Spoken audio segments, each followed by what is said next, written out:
Only happy.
That's no moon.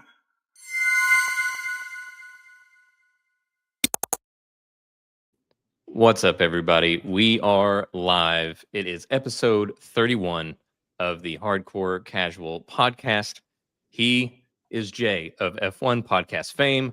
I'm Mason of Radio Infamy, and we are the conversation at the table behind you. And just want to get a couple of things out of the way real quick. First of all, it was very touch and go as if this was going to happen on time. I got called into the office for an emergency. Usually I work from home, but that was the whole thing. Jay's been dealing with stuff all week. It's been wild. And speaking of weeks, I did just want to say that, like, I know that, and I understand, like, a lot of, I watch different, podcasts and things like that. And it's good to have escapes from the real world, and we're certainly going to be that. We're going to continue on and be that escape for you today.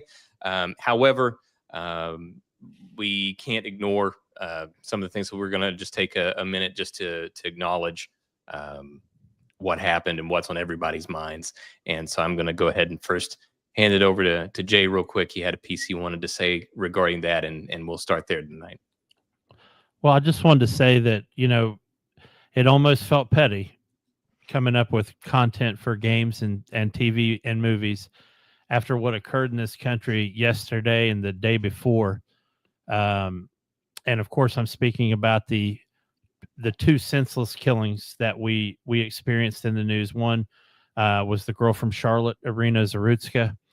And then, of course, yesterday, political activist Charlie Kirk assassinated while delivering his platform that he travels around the country trying to spark healthy debate amongst America's youth, and something that he's done, quite a while.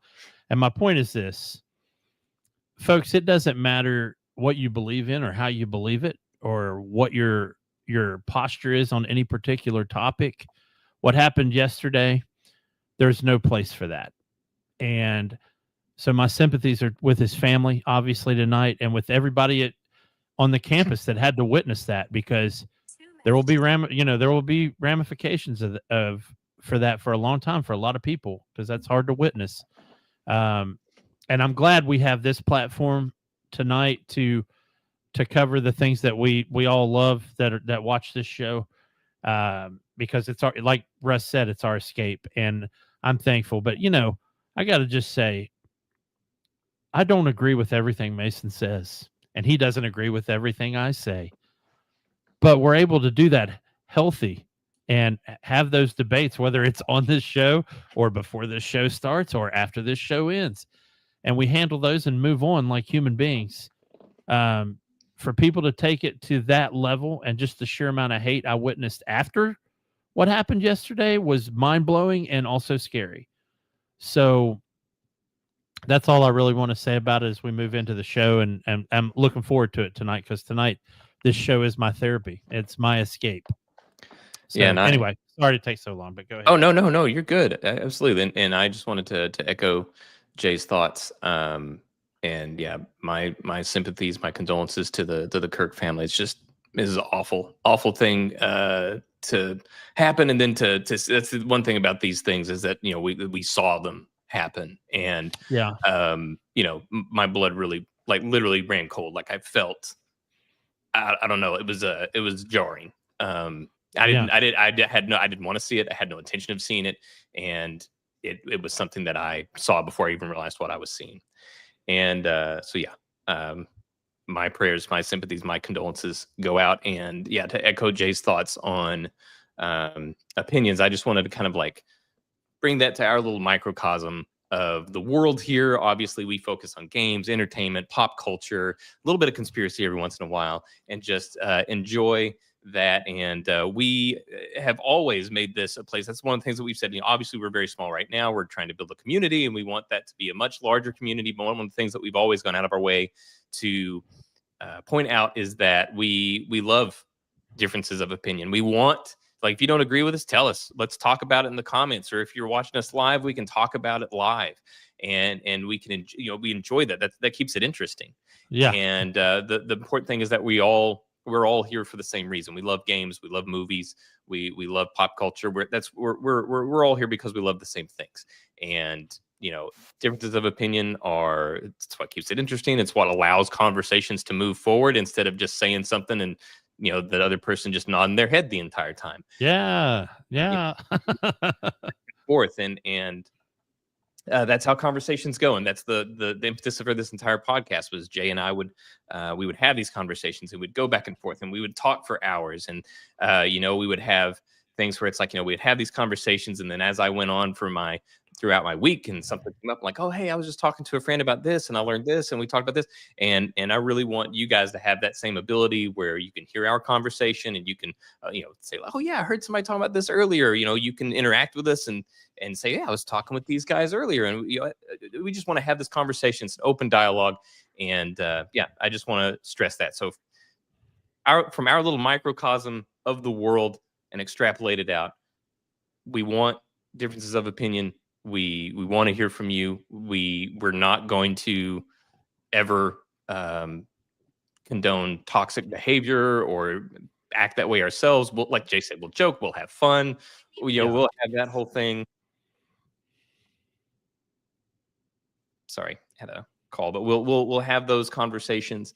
But you know, we want to keep it civil and just have fun with it. So yeah, there we go. That's really what we wanted to do. Get that out of the way. It's been a rough one, but we want to go on and yeah, have this be an escape. So we've got a lot of stuff because of the craziness that we've endured. Also, I guess actually I should point out that also this is September 11th. So obviously, you know, it's a rough, rough history there. But how crazy is it that we've had so much happen that September 11th pretty much went by without just a little bit of fanfare on social media. I saw that this morning, but yeah, crazy. But yeah, so today, obviously, like I said, there's been a lot going on. So it's going to be a little, Jay, I know, has a treasure trove of things, and thank goodness that he's got that, so that we can continue on with the show and have our conversations. The only two things I've got here. Do we want to start with what is obviously the biggest news in gaming right now, being what's releasing tomorrow? Yeah, but you should do this. This has been your baby since the beginning. And talking. Oh no, I just wanted to say, like, you've got a lot of stuff there. The only thing I was going to say is that obviously Borderlands 4 is releasing tomorrow. I believe there were, you know, people, like, you'd actually be able to play it today, like this afternoon. Yeah, there are people playing it right now. Yeah, like it went live. I don't know if it's the same on consoles or if it's like hard lockdown until like 11 or 12 in the evening, but you know, it's technically releasing tomorrow. I have read some reviews, watched some reviews, and so far it's pretty universally praised. You know, from 8 9s, 9.5s, a couple of 10s.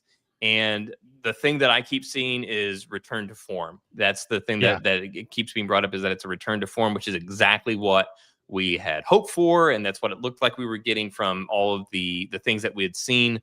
but it looks overwhelmingly positive. I've seen a couple of things that people have pointed out that they've had issues with, which we can talk about more. But I just wanted to open up the floor and say, like, okay, Borderlands 4 is here. It's finally made it. But yeah, what do you got on it, Jay? And do you like, we got Randy Pitchford, and what do you got?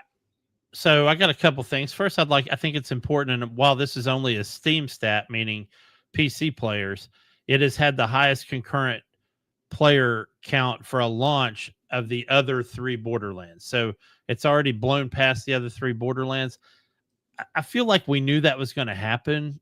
A, because we've waited a long time, and B, because 3 wasn't that good. And especially when they preached, hey, we're getting back to our roots. We're getting back to our roots. I think that snagged a lot of people. So, I mean, you got to think about it. Since the beginning of Borderlands, there's been guys that were college students that are now dads with 10 to 12-year-old kids. They're like, oh, you got it. When this Borderlands game comes out, you got to play it. I played the first one back before you were born or when you were little. And I still remember seeing the original Game Informer before the art swap, like before they flipped the art style. The cell shade. Yeah. And the funny thing was people were up in arms about that style swap. I was one of them. I was upset. Oh, were you? Yeah, because I just didn't get it. I was looking at it and I'm like, I don't get it, And so for a long time, I didn't even play the first one for a long time until a lot of people were, because it had that great co-op. I didn't know it was great until I played it, but everybody was like, no, you got to get on it. And then once you get in it, like that, now I'm like, I don't know why I was so apprehensive towards it, because once you get into it, like it's not the same. Like if you took that out, like the whole vibe is off. So but I was one of those people that saw the Switch and I was like, harumph, Yeah. And my other thing that I wanted to bring up is a Randyism or Randy moment, but I feel like we've been fair in our treatment of Randy Pitchford on this show, and specifically his social media posts.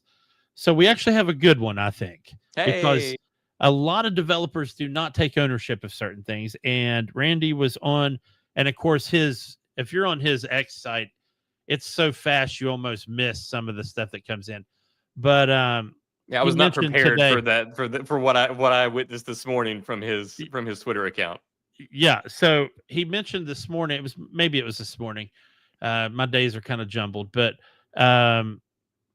that if you do not meet the minimum system requirements on PC, this game will not run. Like, not kind of run, or it'll be potatoed. It will not run. This is the literal minimum requirement. Yeah. And for a developer to come right out and say, yeah, you might be able to run it in lower set. He's telling you, do not try to run it if you don't meet these settings. So I think that's a very responsible thing for him to say to the community, because a lot of developers would not give 2 shits. And they'd be like, yeah, man, it should, like, remember Cyberpunk? That's what kills. Oh yeah, it'll run on PS4. It'll run Batman on PS4. Arkham City. Although, to be fair, I feel like a lot of the Cyberpunk stuff was more the executives and less the developers that were saying it would run on a PS4. But yeah, and of course, if you have a console and you're playing Borderlands 4, it's going to run like butter. As Russ has already alluded to reviews today and whatnot. That thing's going to run fine, and it's going to be great for you. But yeah, that's really all I had on the Borderlands aspect of it. Just to touch on some things that I have heard. Again, I have not played any of it. Obviously I was busy with work, and Jay was also very busy with work, so we have not gotten a chance to touch on it. But I watched a lot of content, and I'm excited to get in there. But the things that I kept hearing that were kept being repeated is that the true open world now really feels good. Sometimes there would be instances in previous games where you would kind of like hit a wall and you kind of have to load into the next area of the map or something like that. And this one is a true open world. And the new navigation that is afforded to you in this one, where you have the bike that you can summon at any time. There's apparently a glider that you can also summon to cover large areas of land really quickly. And then you have basically a grappling hook that you can utilize. So they said that traversal is really great, and they've utilized that to, do a lot more. Like discovery feels a lot better. They can hide things in places that they couldn't before because you wouldn't have been able to access those before. But now with the grappling hook, it's a lot more fluid. You can go higher. So they're pulling a page out of Tin Shoe and Just Cause's playbook. Yeah, and it looks very, very similar too. Whenever it's in use, from what I've seen. So yeah, they said that the discovery feels great. The bosses are getting high marks, and there's boss exclusive legendary drops, things like that look I'm happy to see back. As far as humor, they said that there's certainly the patented sort of humor that Borderlands is there, but it is toned down. It's not nearly as grating as it was in 3 or anything like that. Saw a lot of reviewers say like, hey, I was never even tempted to turn off the dialogue in the menu. So that's certainly an improvement. As far as negatives, the things that I've seen, one was obviously performance on PC, and 2 was that with traversal, of course, we're always sort of familiar where there'll be, cliffs or something like that. That's the actual edge of the map, the border that you can't go beyond. Well, I saw examples on some of these reviews where maybe it's not the actual edge of the map or anything like that, but it's a mountain or a raised area, and it looks like you should be able to like go on top of it, but there's just like this invisible wall, like it looks like a mountain, but the mountain only goes, it's like, here's the ground, the mountain's here, and they're trying to like get here, and there's just like this invisible wall that's keeping them from getting to that cliff. So that is the thing that's gotten brought up as far as that goes, but obviously minor in comparison to all the upgrades. So I'm so looking forward to Borderlands getting in there, and looking forward to a weekend with friends and just doing some senseless chaos in I was gonna say in Pandora, but it's no longer Pandora. I don't remember what it's called anymore, but the new planet that we'll be on. So yeah, excited for that. Awesome. And do you want me to get you wound up yet, or do you want to move on to something else and we can wind you up later? Let's get wound up, dude. All right. So Nintendo. I gotta talk. Oh shit. Gotta talk about this story. So I like Nintendo games and products. They're usually really good at all that stuff. They make really solid games. However, as a company, they are litigious and petty and their own worst enemy. And I know that Jay has a special loathing for them as a company. And I also am not a fan of Nintendo as a company, but nowhere near Jay's level. Jay kind of has this, to the point that he doesn't really mess with the games or anything like that. I'll still play the games. I'll just, grit my teeth and deal with it. But Nintendo has... I feel like they've made so many stupid... And that's not to say these games were bad. There's a lot of good games, but they've made stupid decisions that didn't go with the current market. And we can go back to them carrying cartridges when everybody else had switched to CD-ROM. We could go to them deciding, hey, even though it was cool, I'm not going to lie, it was cool, it was sleek, it was svelte, was the GameCube with the little 2-inch mini disc or whatever. Those were cool. But still, we'd already switched to 4.8 gig CD-ROMs and 9 point whatever it was gig DVD-ROMs. And that was stupid. And I'm sorry to interrupt you, but no. That's what a lot of my hate for them does not stem from the games themselves. Although I do think a lot of their games can be childish, and I don't think I wish they would explore the adult arena more with their games. But I still, and I'll get to that later because actually it's a nice segue for me later for emulators. But there are Nintendo games that are absolutely up there in my top echelon of greatest games of all time. It's just unfortunate. But yeah, sorry, go ahead. Oh no. That's I want you to interject because I'm gonna wind you up a little bit more before we get to the real good stuff. So Okay. more of just to refresh the audience's memory for other things that they've done. They have shut down small local Smash Brothers tournaments. There'll be like Smash Bros tournaments, and they'll send out cease and desists for that. You can't have this. It's not a sanctioned tournament. For esports?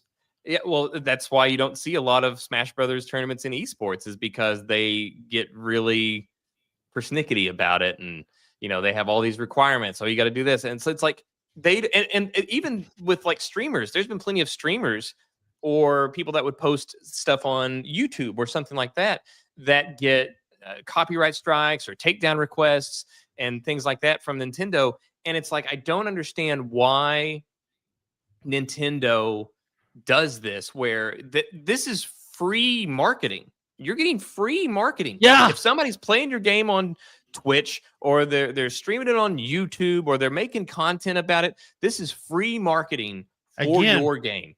Dumb market decisions. Yeah. So it's like I don't understand. I don't understand why they do the things that they do. And recently there was were you aware of Pal World whenever that came out recently? Yes. So I downloaded it for free somewhere, and I can't remember if it was PlayStation or PC, but they had it, I guess, early access for free. And I tried it out. And it was like if Ark was mixed with Pokemon Go. To me, that was my takeaway. And I played it for an hour, and then I got tired of punching trees, so I turned it off. Well, that has been sort of the overall consensus with it. It's basically everyone called Pal World Pokemon with guns, and because that's essentially what it was. But they also took the formula further, and the Pokemon formula that we've been getting from Nintendo has been really stale for a really long time, and they just kind of crank out the same thing, reskinned. It just doesn't. They don't have any leaps forward. People were tired of it, and then Pal World came out. And everybody loved Pal World. They're like, this is what we've been talking about. And instead of innovating or using that as motivation to better, they sort of went into this blood feud with Pal World. The Nintendo and the game, the company that makes that Nintendo owns that makes Pokemon. I believe it's Game Freak. Is that what it's called? I believe it's Game Freak.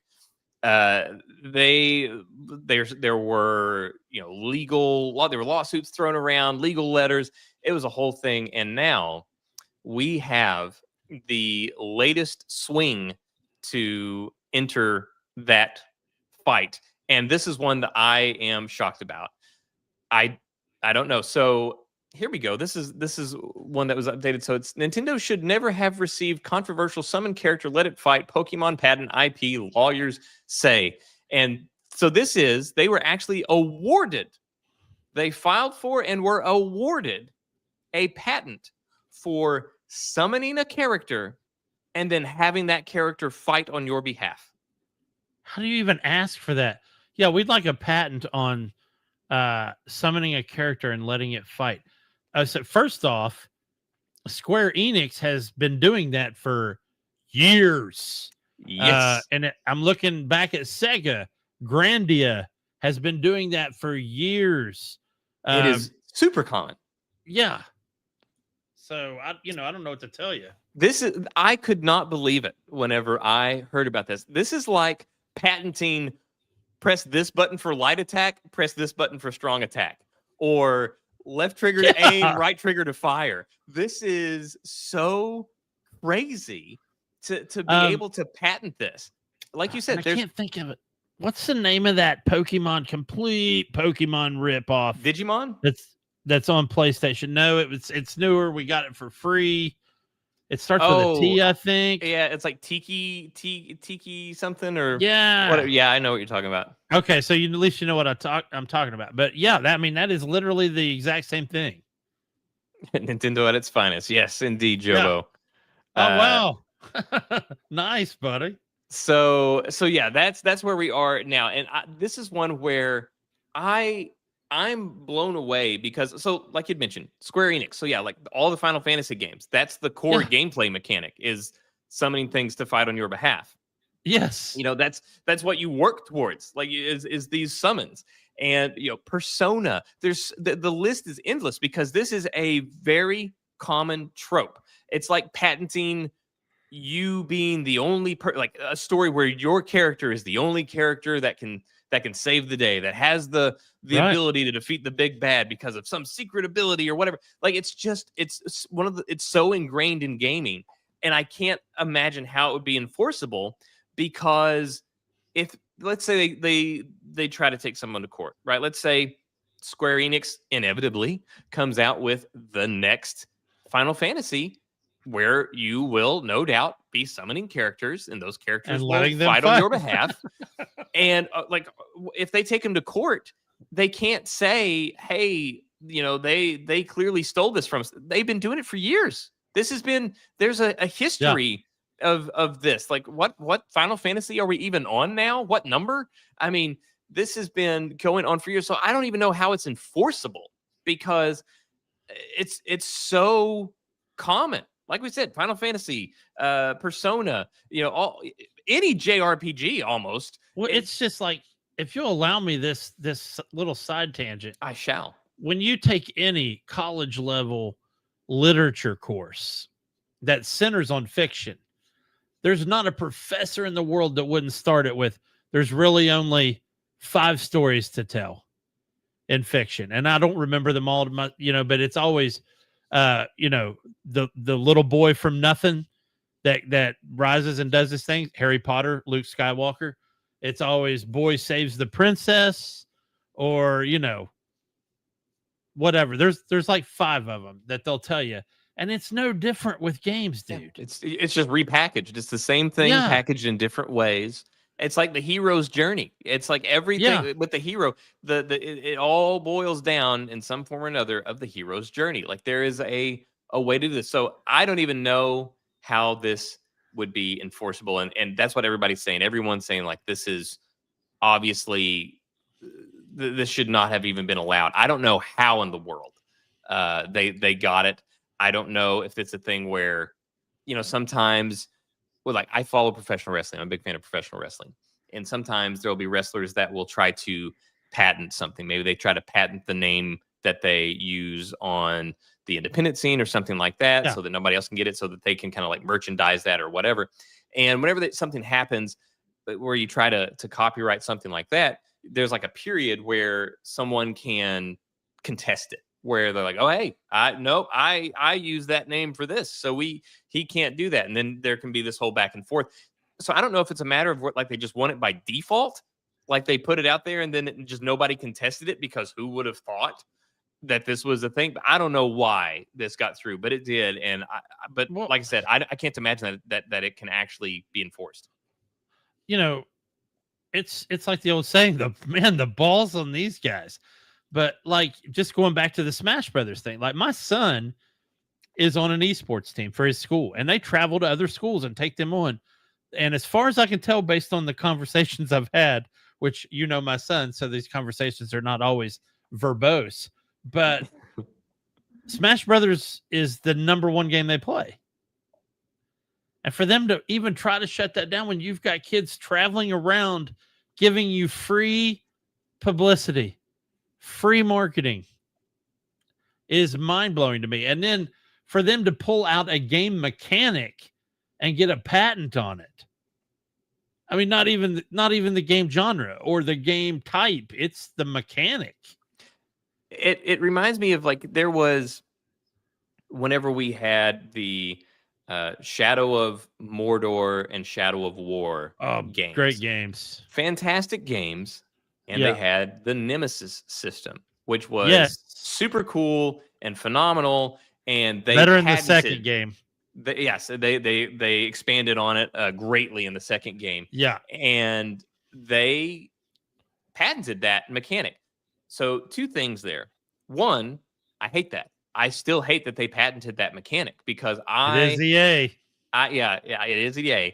But I would have loved, there's so many franchises that I think could have capitalized on that to great effect. So that's thing number 1. Thing number 1 is I hate that they patented that. Thing number 2, is even though they did patent it, and I hate it, it was at least an original concept. It had is. not been done before. Like, that was truly something that was brand new in game, something that you don't see all that often. You don't see a lot of truly new ideas. And that was one that was truly new. And I still hate that they copyrighted that. But then to have this copyrighted is just crazy. I just want to say, and I'm going to go all little Nicky here for a second. I want you to wrap your mind around this. We talked about Gears of War Reloaded last week. Just imagine back in the day when Gears launched, if they would have patented cover fire or chainsaw bayonets. Yeah. If they said, no, your game cannot have locked cover fire, how much that would have changed the industry, dude. Yeah. Because that was a mind-blowing mechanic. Because we're not even 9 out of 10, probably 19 out of 20, 29 out of 30 shooters. Yeah. Like today, you can take cover, like snapping to the environment, take cover, not just squat behind a barrel. You know, you are snapping to the environment, and there is a mechanic of, coming up from cover, still behind it, but peeking over, not just like standing up. You know, like the vast overwhelming majority of shooter games now implement this piece. So, and they had so many new things, like you said, snap cover. They had the chainsaw bayonet. They had the active reload, or that might not have been what it was called. It was called active reload. Active reload, like, which is something that has been implemented in other games as well. There are all these things. Mass Effect 2. Yeah. Yep. There are all these things that they did do first, that they kind of put their stamp on it. And yeah, they did not patent it. And those things were able to be utilized. And like you said, had that been patented, particularly snap to cover, had that been patented, we would be in a completely different gaming landscape right now. Oh, I mean, The Division would be, which we might be talking about, but The Division would not exist in its form, probably wouldn't exist, period, because it wouldn't work any other way. It absolutely relies on cover shooting, because I mean, you just get killed easy. Yeah, so. I'm sure there's games that the concept of the game was planted by somebody because they played a game that had cover fire and they thought, hey, wouldn't this be cool? And if we did it this way. So oddly enough, Ghost Recon Breakpoint does not have cover fire. And there's a reason why, but I remember when I first launched it and I go to like this gigantic log and I'm trying to lock in and I'm not locking in. I literally said out loud, holy shit, what year is this? And I love that game. And there's a reason why it doesn't have cover fire, which is the fact that you have to constantly be moving under fire. And it would have been more of a nuisance. But still. Although, I mean, Division does a nice little way to implement it while you're still running under fire. Yes. I don't think they patented it. No. Where they have a nice thing where you snap to a barrier, and then as you look around, if there's another barrier that's within your line of sight or that's within your range to get to, you hold a button and you do like a low run to shimmy over to it.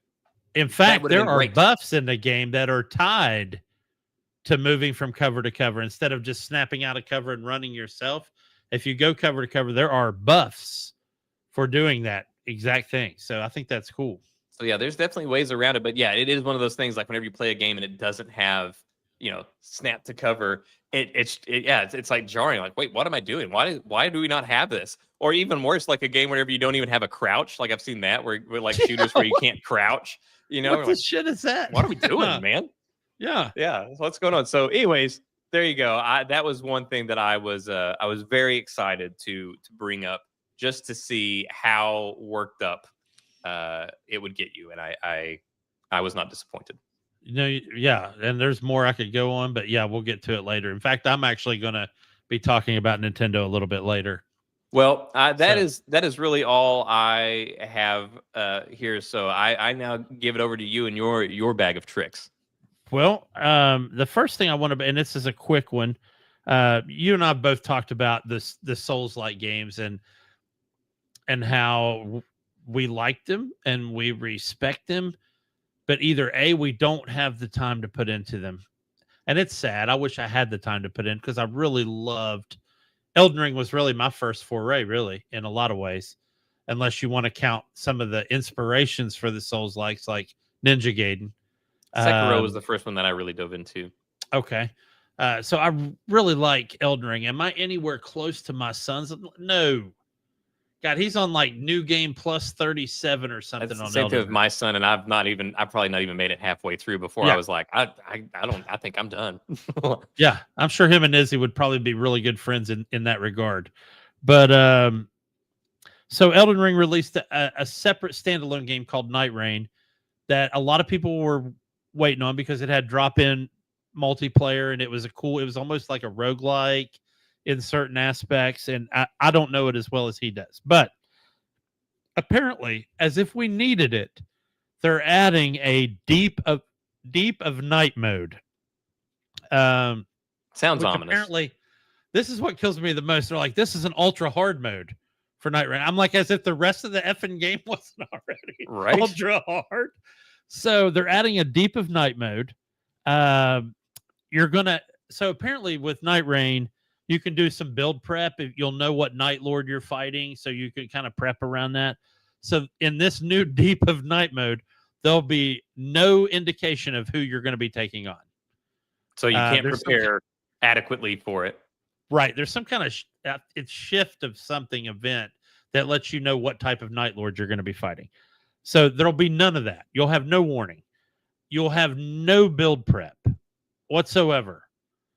So you're going into every map blind. Now, to combat this, which I don't count this as combating it, they said we're going to add new weapons and relics that are a little more powerful. And they use the phrase a little more powerful. And then you're going to be crawling, basically descending through these Dante's 9 rings of hell to get down. And every time you get killed, you get sent all the way back up. So, as if to add insult to injury and tell you suck so bad that we're going to NES your ass and make you start the entire game over every time you get killed.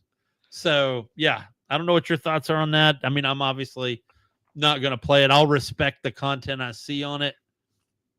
But that's about as far as I'll go. No, I'm not going to play it. Like you said, I appreciate the Souls-like. I appreciate From Software and their way of doing things.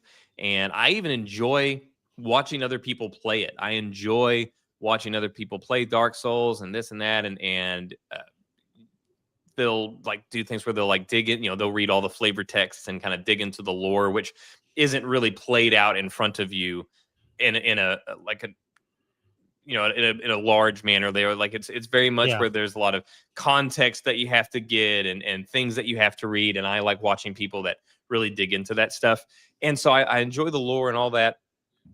And I enjoy watching it being played. But the only one that I ever was able to really get into and do okay at was Sekiro, Shadows Die Twice. And I really enjoyed it. But even that one, after a certain point, like it just got to thinking, I understand, like I've said before, I get the sense of satisfaction that you get whenever you've ran your head into this boss so many times, 100 times, and you finally get it. You finally nail it. And I understand. I understand that sort of, ecstasy that you get from finally taking out that boss. But I just don't have the time nor the patience to put in all those failed attempts. I'm just like, I can't do it. So yeah, I appreciate it. I enjoy certain games and I enjoy aspects of all the games, watching it, whatever. But yeah, I'm not playing this game. This game would eat me alive on its purest baby mode. And there's no way I would stand a chance, even if I ran it with Jobo and my son. There's no chance that I would, I would be the thing that drew everybody back. So no, I'm definitely, these masochists that enjoy these games and they want it to be harder. Congrats! Like I'm happy for you guys. You've got it coming up, but yeah, I'm sitting this one out, bro. So I got to tell you too, and he doesn't know this. Obviously, he will now if he's still watching. But it's one of my happier moments on a weekend when I could be in the kitchen fixing a pimento cheese sandwich, and I can hear him raging over the same boss over and over, and like, this is not fair. All he's doing is spamming this or blah blah blah. This is dog water. I don't think we're using that term anymore. But anyway, these are over the years of listening to Bloodborne and Dark Souls 2 and Sekiro and Wu Chang and all of them. But one of my favorite things is when he finally does take one out, he'll come to me and be like, I finally did it, and I'm happy for him, and I'm proud of him for doing it.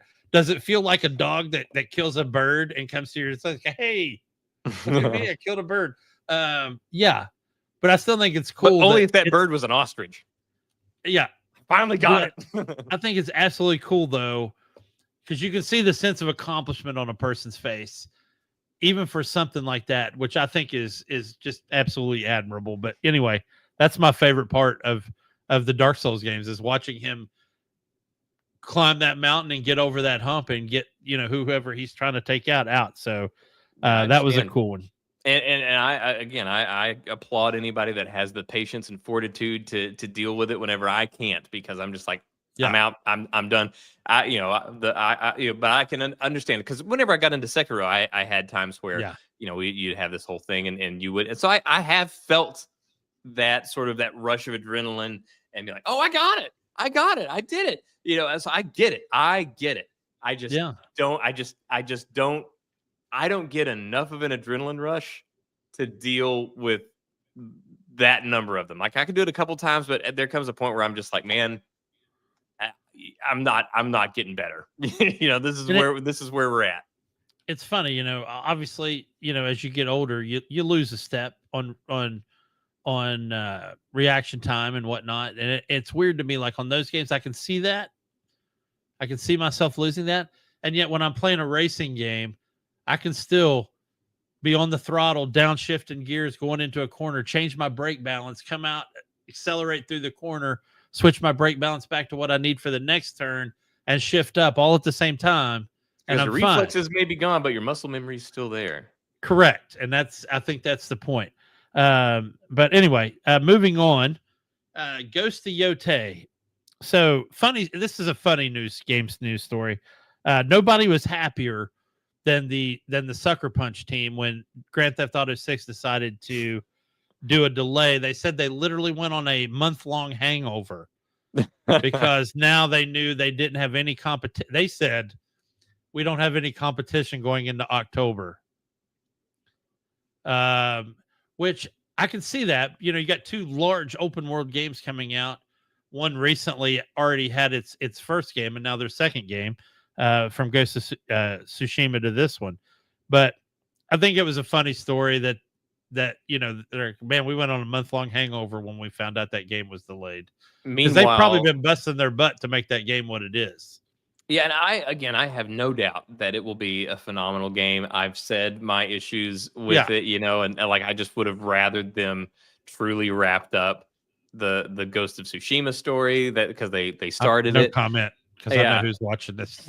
Because they started it no comment. At the end. So I would have rathered them done that and felt like a because it had a really great ending, Ghost of Tsushima, and then they started something else. It's like, well, now we got to finish this, and I was excited to finish it, but then they didn't. They gave us Ghost of whatever. We've covered this ad nauseum, and anyway, so I have no doubt though that Ghost of Yotei will be a phenomenal game. They have such a killer formula and a solid base to build off of. It's unreal. Nothing has felt that good in a long time. Like I said, whenever Ubisoft finally decided to do a feudal Japan Assassin's Creed that we'd all been asking for forever, it's like, why did you wait until they made Ghost of Tsushima? Like that, they bested you. You can't compete. I wouldn't have even done it at that point. I would exactly. I would have been like, okay, let's take it off the board. Like, in fact, I would have went and been the bigger man even and said, if somebody asks, like, we get asked all the time, why haven't you made a feudal Japan Assassin's Creed game? Folks, I got to tell you, look no further than Ghost of Tsushima. We're staying away from it. They did it right. They did it well, and they did it better than we could have done it. Because it was like this perfect blend of, the sort of Assassin's Creed kind of gameplay, the sneaking and taking people out quietly, all of that, while also having these very key game elements that were obviously could only work in feudal Japan. The standoffs with the sword, the showdowns with the samurai swords and all this stuff. It was so perfect. So yeah, they started off with this incredible game, and they have such a killer foundation to build off of. So yeah, as much as I have my issues with not getting Tsushima 2, I have no doubt the Ghost of Yotei will be a remarkable game, and no doubt top-notch quality. Yeah, and I think it'll be phenomenal, man. I'm obviously looking forward to it now, and I wasn't before, but Alex forced me to watch that dev diary basically on it, and it was one of those things where I ended up liking it very, very much. So, yeah, definitely looking forward to it. All right, so let's talk about Div 2 a little bit, because all of us as a friend group have kind of been back into Division 2, and yet again, they are upping the ante and adding some more content. This is crazy. We're like 10 years removed, and they're still adding it. It's called The Pact, which is the new season, and that's nothing new. They always add seasons, but they are adding a new mode called Retaliation Mode, and I think this sounds pretty unique. The only thing I even thought of that came remotely close to this was, and try to remind me of which game this was. There was a game, and I think it was San Andreas, that had turf wars. Yes. And, okay. That's what I thought. And that's like this area is under attack, and you'd have to go back. And so Div 2's adding this retaliation mode. Or was that the original Saints Row? It was either San Andreas or Saints Row. One of those two. Yeah. So they're adding this retaliation mode. So basically what happens is you have a new meter that's called an agitation meter. Each faction has one. So let's say you're talking about the cleaners, because I know how much you love the cleaners. I hate anything that does fire. I hate the fire, man. Oh, it's awful. And I don't hate it because they did a bad job. I hate it because it's so devastating and whatever. So yeah, hate the cleaners. Oh yeah, anything with the cleaners. So if you do a mission where the enemy is the cleaners, or you take a control point that is ran by the cleaners, or you're taking out cleaners on the street, their agitation meter is full, or it starts to fill up. Once it fills up, an entire zone on the map, like, I don't know, Flatiron or wherever, one of the zones on the map, the Potomac, will go completely agitated by that faction. They'll have every control point in that area. They'll have the whole area on lockdown, and you will be timed on clearing it and retaking that zone. Now, to me, that sounds cool, but my point is, what if you balanced out your attacks so that you could piss a lot of people off at once and get 3 or 4 factions on you? It's just a what if that I'm asking. It's sort of like they overtake sections, right? So if you agitated a whole bunch of them at the same time, you would be stuck with a timer where you would have to take out or like clean up 3 different sections, right? Yeah, so I think you're going to have to be strategic with you and your friends on how you take down an area, I guess. So, I get anyway. That's actually a good point, because as you do, like, we'll do things where it's like, oh, let's do this, let's figure out what's our daily activity, or hey, do you need to finish anything here? So I guess it would be a thing where it's like, if you are doing stuff, and let's say you're not paying attention, and you just so happen to be doing things where it's cleaners, maybe you're.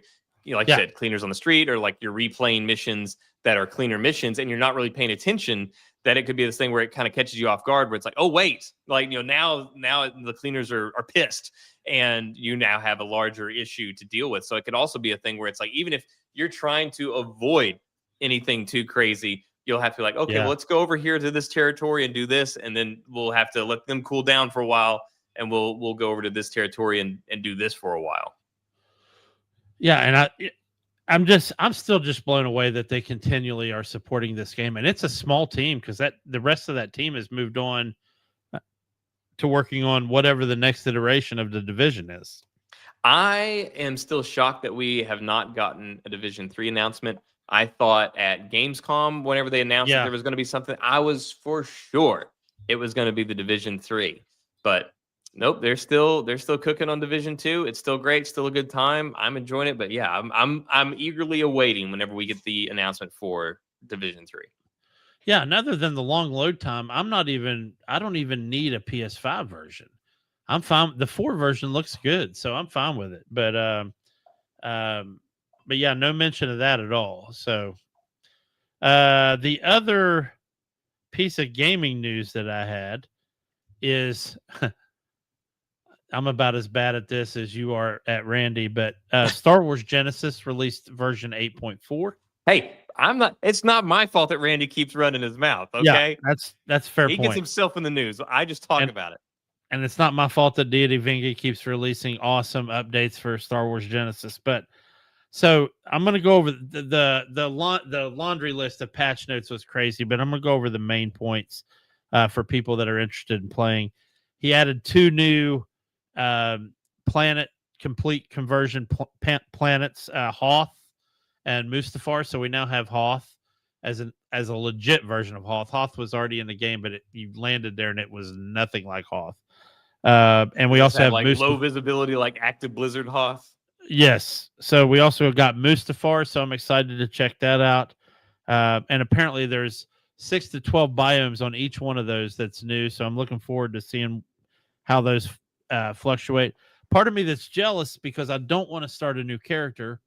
There's a new starter ship. Um, one of the last remnants of Starfield was your starter ship in Genesis, which was called the Frontier. Did it look like it would have fit in a Star Wars universe? Absolutely. Was it a Star Wars ship? No, it was a Starfield ship. But the new one looks like if Kylo Ren's ship was bigger and more robust. And you, the only way that you can get it is if you were to start a brand new If I character. start, I Ah, don't know. I haven't been to the vendors to see if you can buy it, but um, or if you could just find it on a planet. But yeah, the starter ship. I'm so jelly for the people that start a brand new character. We also got a complete crowd overhaul where he finally removed the last remnants of Starfield clothing, and everybody is dressed in Star Wars appropriate clothing. We got a Dantooine. We used to have there's a town there called Dantu Town, which is canon as a rebel base, but it was basically whatever that planet was in Starfield before. It was that weather, that biome, and now it looks more like a Yavin. It's overgrown with foliage, um, and it's a night and day difference from what it was. And then also and this might be minor to a lot of people, but for some of us it's not. When you were playing the game, either the dialogue they were saying was Star Wars and what you were reading on the bottom was Starfield, or the other way around. The subtitle was Star Wars and what they were saying was still Starfield.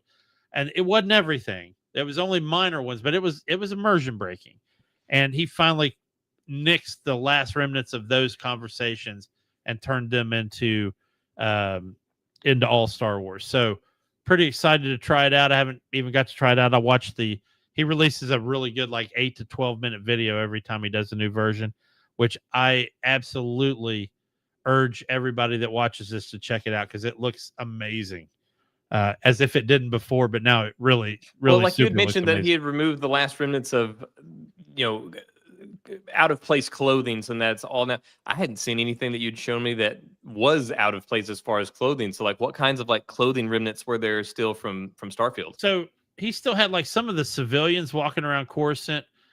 And again, like you just said, you don't necessarily look at it and go, "Oh, that's Starfield or that's Star Wars," but it felt like it was like business attire from like Earth. And there were still people walking around that had like a NASA T-shirt on, which was an instant like whoa. But now everybody's got like mercenary clothing or some of the clothing you've seen civilians wear.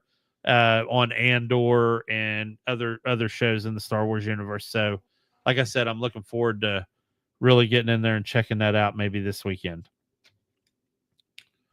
Excellent. And people, if you own Starfield on PC and you haven't downloaded this, what are you doing? It's free and it's phenomenal. I mean, it looks great, and yeah, like I had said before, whenever you've mentioned it before on here, and you've shown video footage, and you've showed me Yeah. stuff.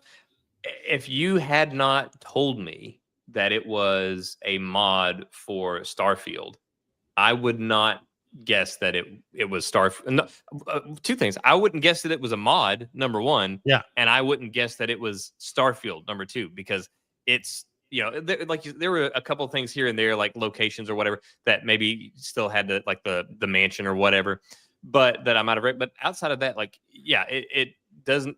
All remnants of Starfield are really removed, and the fact that it's a mod is also mind blowing, because it feels. And I said you play that mod, and that mod feels more truly like a Star Wars game. It feels like a more true Star Wars game from what I've seen than Starfield felt like a game. Like, still felt like Starfield was more of a mod of this thing, because it just seems so seamless. I don't know. Everything that I'd seen was super top quality. Down to the way that the voices would sound through the helmets. Yeah, like this guy's attention to detail.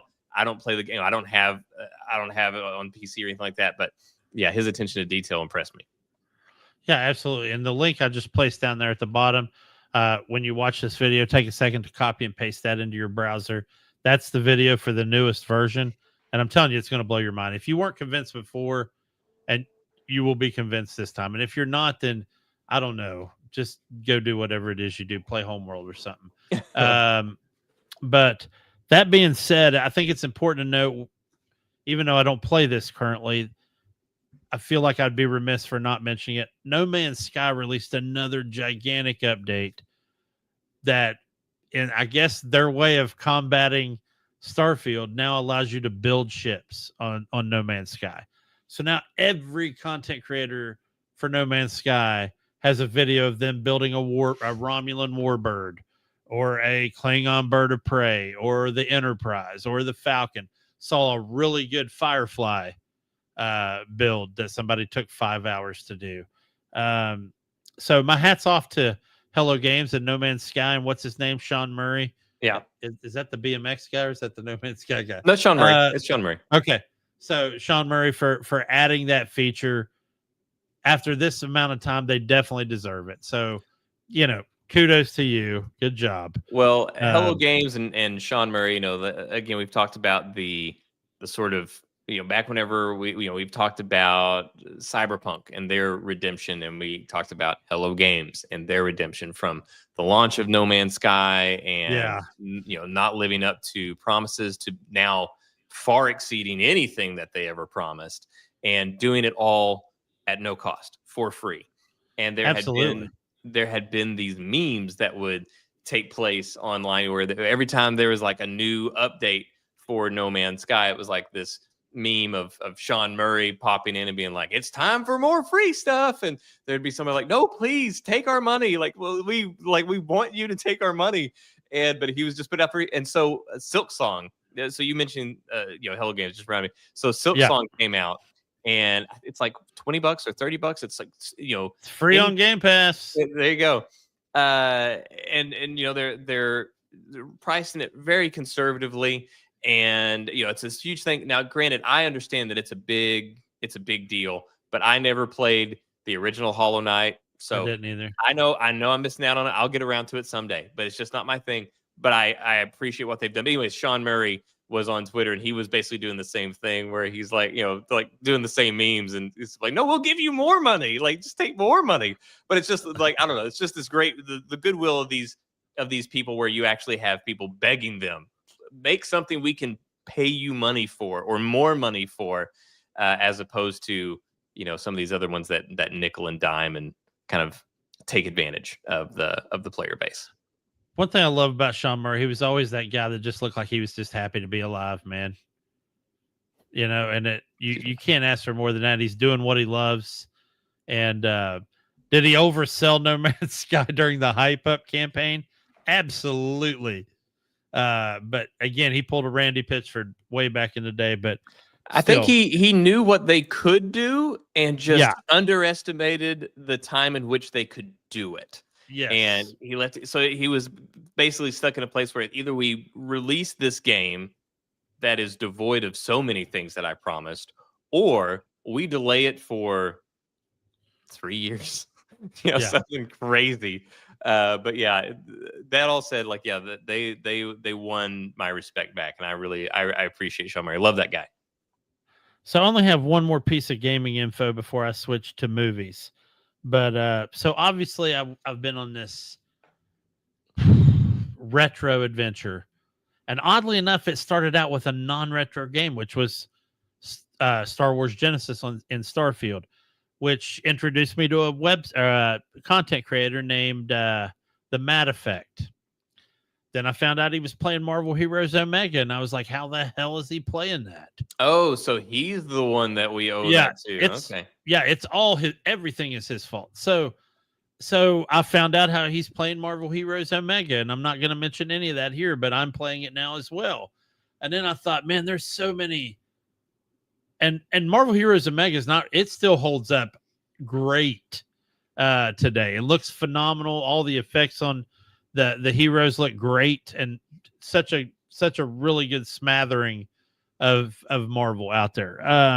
But anyway, that led me. I was like, wonder what else I can do, and it's not like I didn't know about emulators, but back when I was a PC gamer way back, emulators were a rough thing to get into. They were very difficult. You had to do a lot of different back-end PC configs to get one to work, and even then you weren't guaranteed.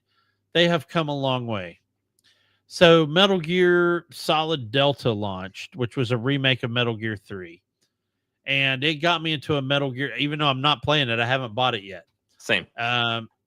But it got me into, man, I wish I could play the first one again. I don't care how bad it looks. How can I play the first one again? And then I found a little app called Duck Station. All one word, Duck Station. Woo!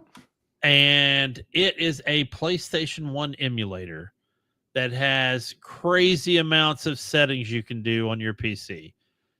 You can make PlayStation games 16:9 if you want.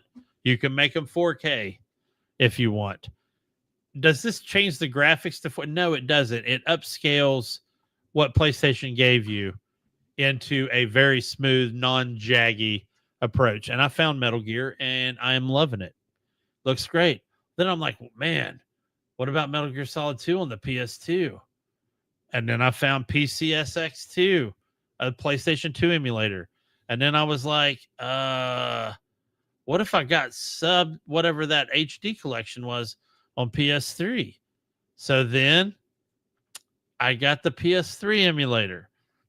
And then I found a website. So you've just been on this buffet of all yes. things. Last night was Dreamcast. I thought, man, I got to find it. Dreamcast was awesome. The most underrated console to ever release. And, you know, they had Crazy Taxi 2 on there. That was phenomenal game. They had Ready to Rumble Boxing, which was great. They had Jedi Power Battles, which was great. And Hydro Thunder. I don't know if you remember Hydro Thunder. I do remember Hydro Thunder. It's one of my favorite games of all time. Racing in speedboats. Outstanding maps. Really good design. So it's on there. They had Grandia, which is one of my favorite RPGs of all time. So many different games.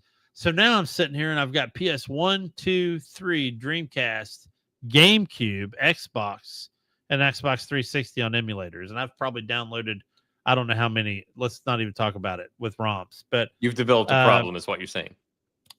I wouldn't call it a problem, Bob. But anyway, so I got Smash Brothers Melee on GameCube. Don't tell Nintendo, because that's the first game you get, obviously. Because if you're trying to buy that thing, it's like $1,200.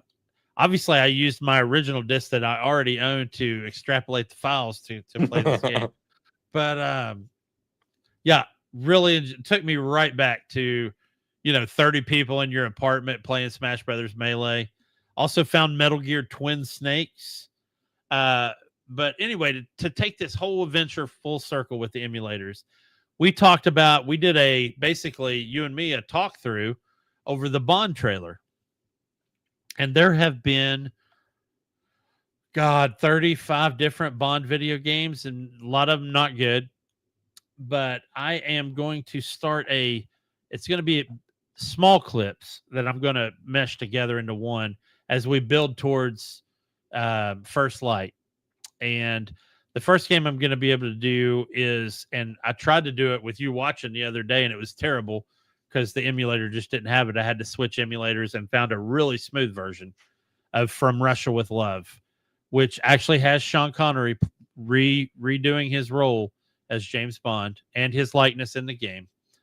But I'm going to do some GoldenEye Reloaded, some From Russia with Love, some Nightfire, some Bloodstone, a lot of good Bond games out there that we know and love that I'm going to throw together and try to get that together as we move forward in our march to First Light. Which if you watched the sort of like us reacting to the trailer, whether you watched it on the full length podcast or the one of the few people that saw it once I released it as its own video, which was great, by the way. That was one of your best ones, I thought, because it was a unique feature. We hadn't done that yet, and I thought it was really cool.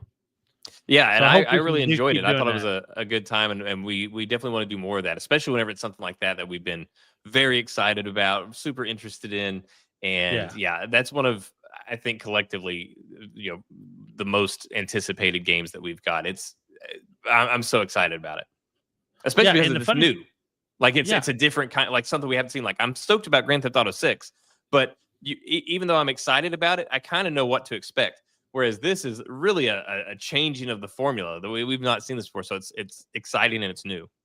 So I have friends that are not James Bond movie fans. They're not James Bond game fans, and they've come up to me this past couple of weeks and been like, "Hey man, did you see that like 30-minute on some kind of, it's like James Bond? I guess it's a famous movie franchise." I mean, that's how they're opening the and I'm like, first off, I want to twist their heads off their necks, and then I'm like, yeah, huge Bond fan, and they're like, dude, that looks really, really good, and I'm like, yeah, it's gonna be wonderful, man. So I will say one thing that, not to get too off track, but one thing that I was shocked after we did our thing, we watched the trailer, all that, and then I kept seeing all of these headlines saying new Bond revealed, and it was everybody announcing or new Bond announced, and it was announcing the actor playing James Bond in the game. And I'm like, haven't we known this for months? Yeah, like how they were acting like we only just now learned who it was. Like it's the guy. It's his face. He's on IMDb. I was like, was there never an official announcement? Because we've known who it was forever. I'll tell you what's funny after seeing that 30-minute, and this is going to maybe be a hot take, but I'm actually okay with him playing Bond in the movie if they do a young Bond. I'd be down with it, man. Hey, you know what? You're having trouble finding somebody? Yeah, throw it at him. Why not? We'll see what he can do. So far, it looks cool. And I would be interested in seeing it. And that's what they kind of rumors have it that they want that, where it's like a younger Bond that they can kind of build up. And I would love to see that. I'm down for it. Although, like I said, my reservation there would not be the quality of the games. I have zero doubt about the quality of these games. My concern would be the quality of Bond now that Amazon is in full control. That's true too.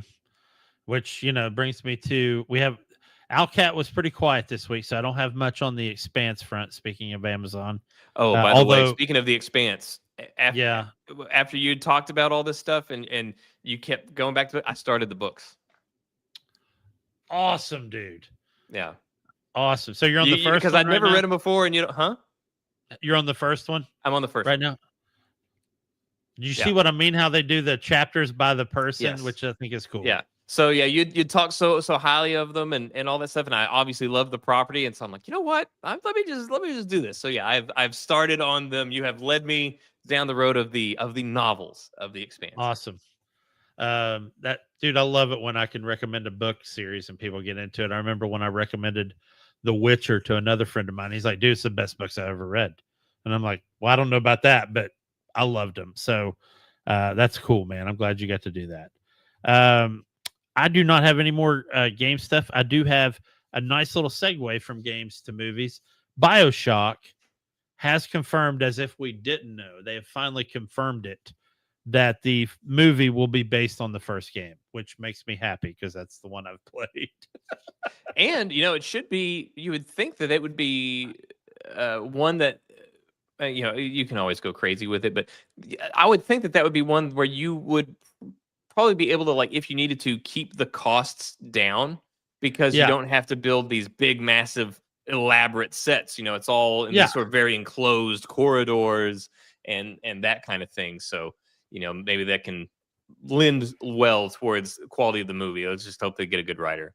This is going to be a little bit weird and off kilter a little bit, but I watched a movie on Netflix. Maybe it was Netflix the other night called Hotel Artemis with Sterling K. Brown and Jodie Foster and Jeff Goldblum and Batista. There's a shit ton of people in it, but the interior of that hotel reminded me of BioShock. Yeah, it's one of those where it's very, very intentionally unique. Yeah. And I love the movie, by the way. I thought it was cool. I mean, you have to be kind of in that zen, dark mood to watch it. I can see where that was a thing, and I was. So fortunate for me. But I saw that movie in theaters, and that was the first time I was ever in the theater alone. Like, there was nobody else there. It was just me hanging out. You felt like you were in one of those other theaters. Yeah. Yeah. So, but I was like, oh, this is weird, but it was nice. Oh, that's awesome. But I liked the movie. I thought it was a good movie. I don't know how I missed it, but I enjoyed it very much. And then the oh my God, did I just hold on? I threw my notes. You threw them. And it's been disregard. One of those weeks.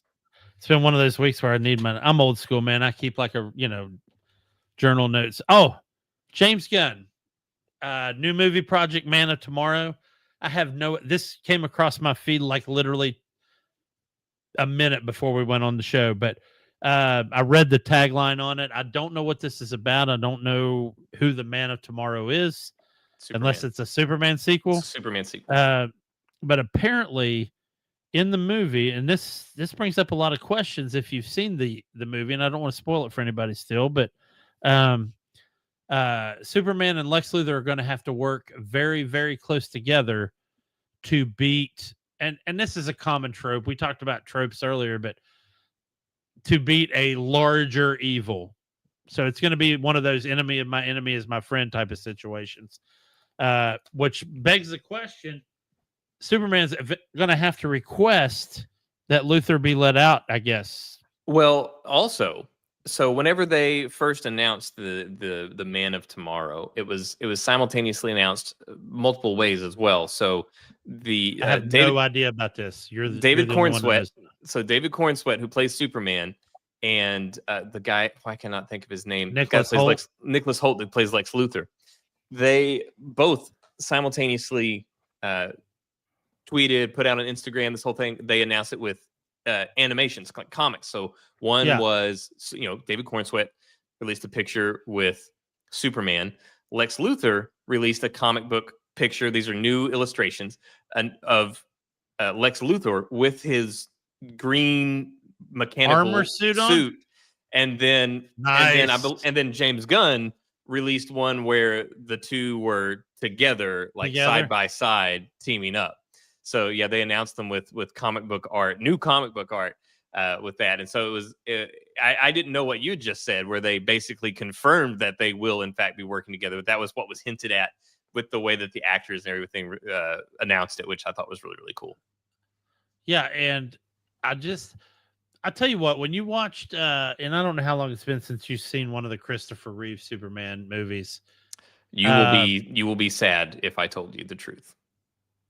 If you tell me you've never seen a Christopher Reeve, Gene Hackman Superman movie, this will be the last episode. Yeah, I regret to inform you, Jay, that is the truth. I have never seen it. I'm going to tell you something right now. I'm just going to say this, and I mean it when we get off this show, because it's available on any number of streaming services. Watch the first 10 minutes of the original Superman. I think it's from 1978. And A, you're going to be hooked. And B, it's the most, try to picture being in a cinema for it, because it's going to be hard to do. It is one of the most epic openings to a movie I've ever seen in my entire life. Also, try to remember that I still remember it as a 4-year-old going to the movie with my dad. So that's quite the impression that it made then. But that, for even now, when I pull that up, and every now and then, like if I'm having a bad day, I'll pull up the first 10 minutes of that movie, dude. It can change your life. It's a really good 10 minutes. There's the first off, the music is ridiculous. It's John Williams. Second, you get the Marlon Brando monologue, which is forget it. But yeah, definitely watch that movie. Anyway, long story short, circling the wagons back to the Oregon Trail. Christopher Reeve and Gene Hackman are the closest, the way they treated each other, as I felt like David Cornsweet and Nicholas Hoult did in this movie. Because in Man of Steel, in Cavill's Superman series, it was a deep-seated hatred. It was a deep-seated hatred on both sides. Whether Cavill showed it or not, it was obvious. But in this one, it was like, I'm not saying it was like just nemesis banter, but that's what it felt like. It wasn't deep-seated hate. Maybe on Holt's side, but not on Cornsweet's side. But there was a couple times in the Reeve-Hackman era that they had to work together to get something done.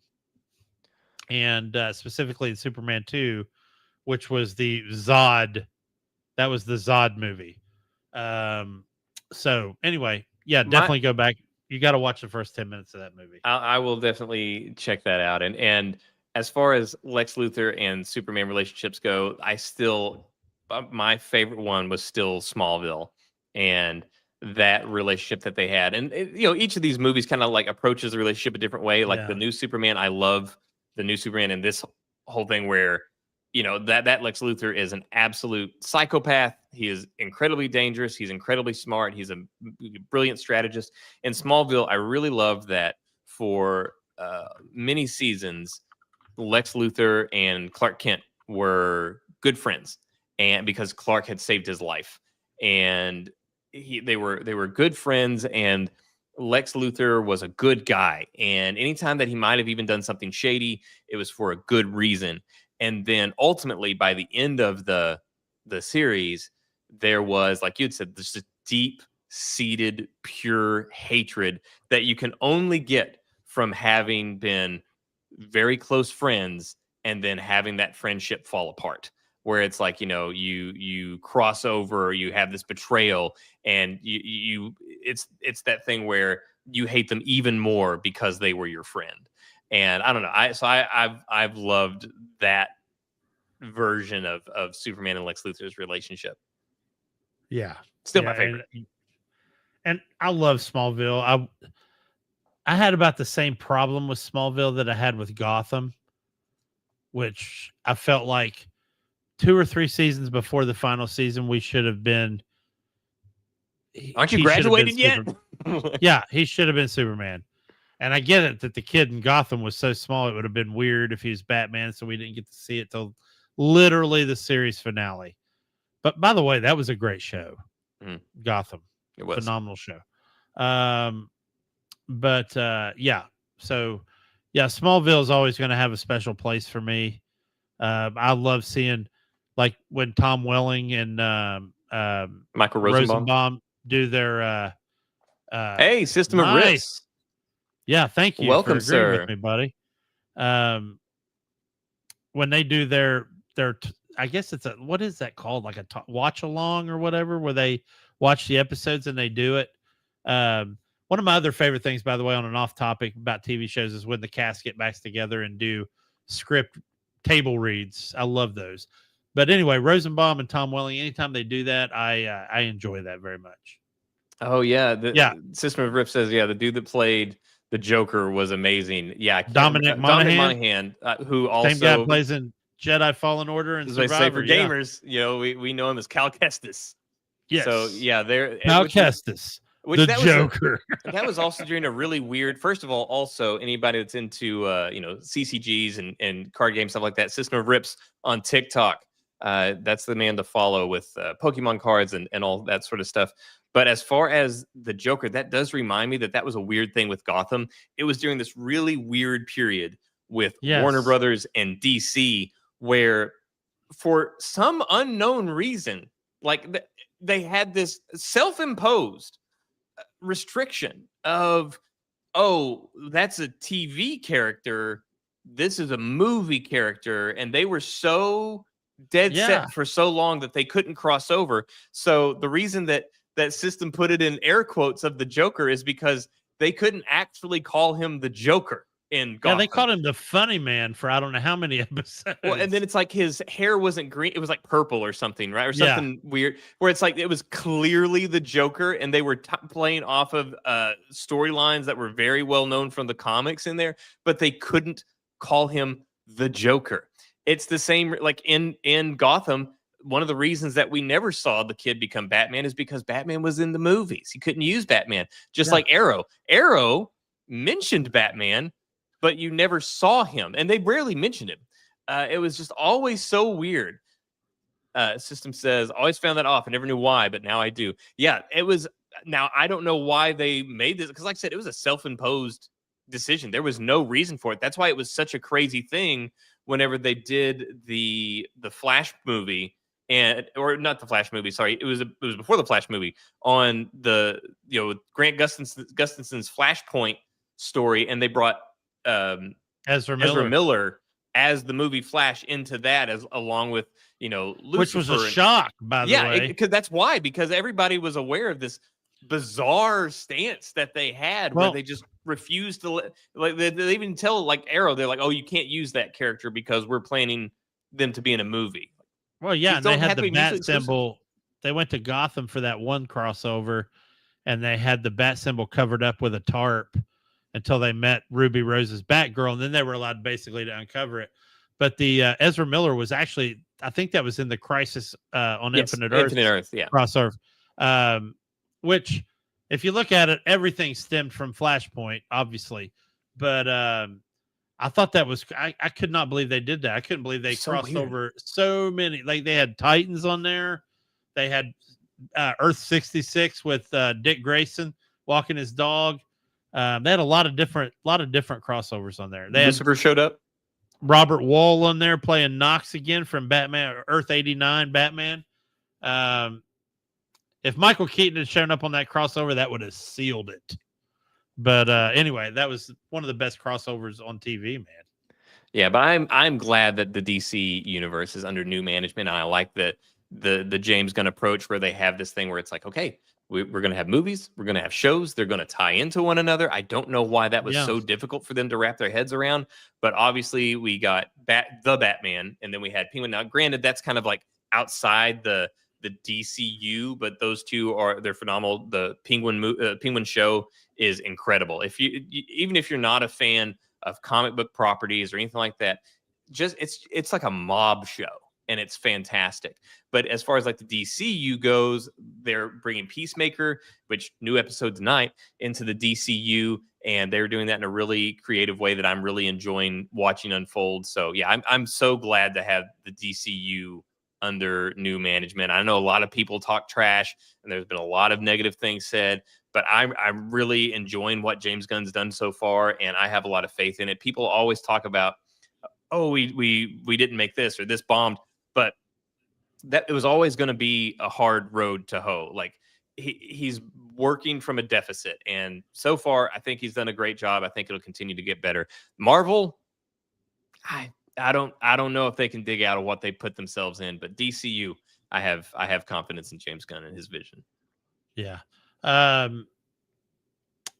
It's just weird that this whole conversation stemmed from you not watching OG Superman. This is how it works, man. Yeah. Yeah. And Marvel kind of did a weird thing too when they did Agents of S.H.I.E.L.D., which I love that show, but they mention the movies, but then literally stay away from everything that made the movie what it was. So it was weird. I remember a specific episode where they were tracking down an Asgardian played by the guy that played Vigo's assistant in Ghostbusters 2. But they tracked him down in Europe right after Thor Dark World at Oxford. So, but yeah, they did a weird thing where they avoided. And then in the Netflix shows, they literally called the New York event, the first Avengers movie, the incident. Yes, I was gonna say on Daredevil, like they mentioned it one time in one scene, referring to it as the incident or whatever, and then it's like, well, that was it. It was referenced. It was there. We know what happened. Anyway, but yeah, man, that's actually all I have, dude. Well, I had one more thing that I just wanted to mention because it's one thing that I kind of like stumbled into. Kidding. Now, this is one that I know I am late to the party on. I am fully aware of that.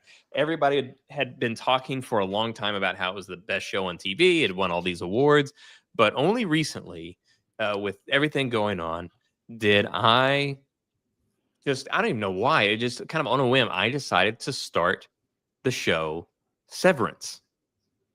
And great show, bro. It is phenomenal, man. Yeah. I knew it was going to be. I'd heard so many good things, and I was interested in it. And I don't know why it took me so long to settle, but I will say, if you have made my mistake and you have not been watching it, I highly recommend you start because it is like exactly my speed, man. Where there's this mystery and you're trying to unfold exactly what's happening and you're trying to understand exactly like what the moving pieces are. And they have this really unique thing. I thought, so this is my misunderstanding of the show. Whenever I had seen like a little bit of an explanation to it, there was like this splitting of the personalities. I thought it was like a clone situation where one person is outside doing their thing. And then there's a clone of that person that just perpetually works. And that's not it, as you know. But just for anybody that's not aware, that's not the case at all. It's that the severance is referencing to this procedure that they undergo where you basically kind of separate the parts of your mind. So all of the things that you like that kind of make you, that stays outside of the workplace. So how you grew up, your core memories, all of these things that really make you who you are, those are outside. But once you go down this elevator and you enter your workplace, all those things are gone. Everybody that works there had this moment where they basically have no access to any of that. They have the ability to speak and all that kind of thing, but they don't know their names. They don't know like anything about themselves. And they are just sort of there and they have to work. So, and they essentially act as two separate personalities. So they leave work and they are now this one personality. And since they don't have any access to the memories from work, basically it's both personalities will say one personality feels like it is always outside and the other personality feels like it's always inside. It's a very complicated thing to say and have it make sense. But if you watch it, it's beautifully explained. And I'm just super intrigued by the mystery that they have crafted. And also, it's not a spoiler or anything. I was not aware of this, but Christopher Walken, I was so surprised to see Christopher Walken, of all people, pop up. And I'm so used to seeing Christopher Walken be just Christopher Walken. And to have him be in this role, I was actually really impressed with Christopher Walken as an actor and not just being Christopher Walken. By the way, I got a really important text while you were. What is the name of this? Severance. Are we talking about the same thing? It's on Apple TV. Oh, no, we're not talking about the same thing. Okay. Oh, well, then I highly recommend you watch it. Okay. Absolutely. Yeah. Okay. I will definitely give it a go. Because it's one of these things where I love mysteries, but I also love these things that we'll see in,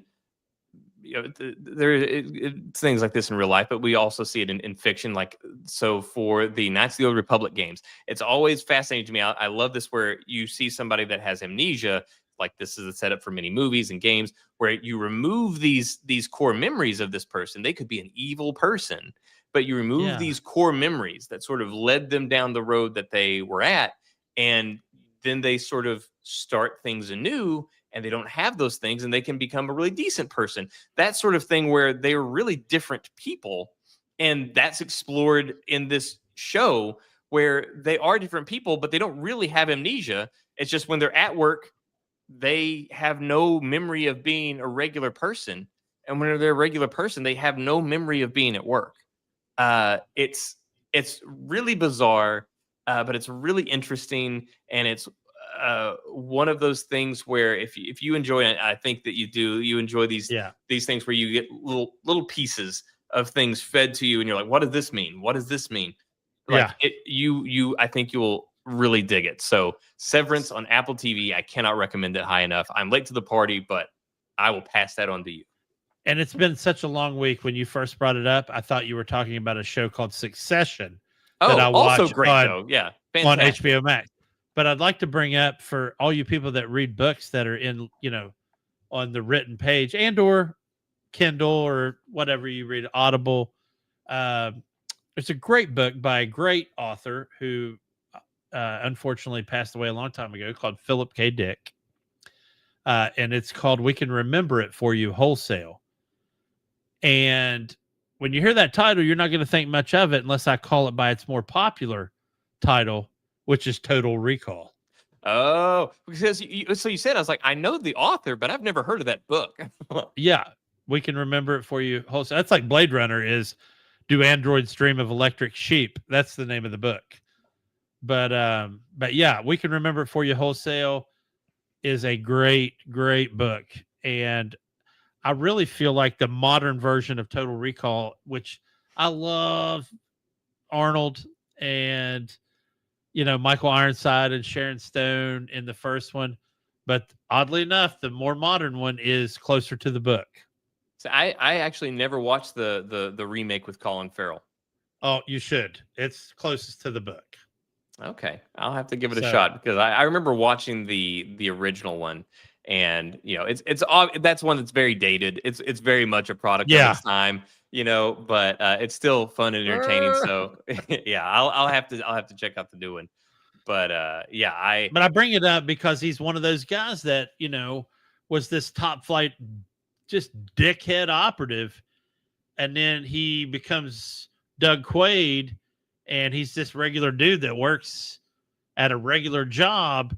And then those two identities clash in the middle of the story. And he has to decide who he wants to be. It's literally what you were talking about. It's very much that same thing. Like there's even parts that sort of mirror that, where he watches the video of himself kind of explaining to himself what's happened. Like that sort of thing happens in Severance as well, where that person is, they are explaining to themselves what has befallen them. I will say that the way that they really play on this dual personalities and how different the personalities can be from one another, and really see them as two separate people, the way that they play into that and examine it and display it, really, really interesting, really creative. It's great if you are into like the psychology of different things. It's really fascinating. So it's got sci-fi, it's got psychology, it's got suspense. I don't know. It's great. I love it. I think there's at least a couple of seasons by now so far, but yeah, it's great, man. I highly recommend it. It's hard for me when I go on Apple TV. They don't have much, but the stuff they have is high quality. Like I love Silo, and I love Ted Lasso, and I love the what's the World War II aviator show that's on there. I don't know, but I've heard great things about Masters of the Air. Okay, I've heard great things about Blackbird, which Paul Walter Hauser is on, and what's the Monarch? I've also heard great things about the show Monarch. Which it's actually really good, because they, Kurt Russell's son playing the young version of Kurt Russell is great. Yeah. I didn't know he was on there. Yeah. So he plays the younger version of his dad in the show. So it's pretty cool. But yeah. So I will definitely check out Severance as soon as you text me and let me know that you've seen Superman from 1978. Noted. All right. Well, thank you guys. Oh, also, thanks to System, he informed me that some of our notifications are not always going out. He had not been notified whenever we went live, so Weird. I'm gonna have to make it a point to start plugging that in our videos.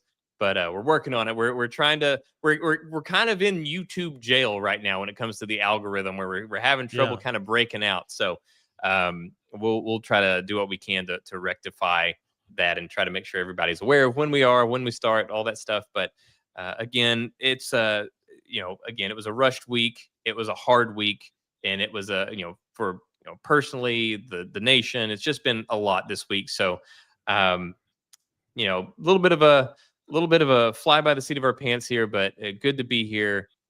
Thank you guys so much for tuning in. And I don't know. I like you said, this is a very cathartic thing. Glad that we were able to get here, and glad that you guys stuck with us as we go through here, and we'll have much more to go over next week, and I'm looking forward to that. And I just want to say, hug your kids tonight, hug your significant other, hug somebody you care about. That's all I'm going to say. Thank you all very much. See you next time.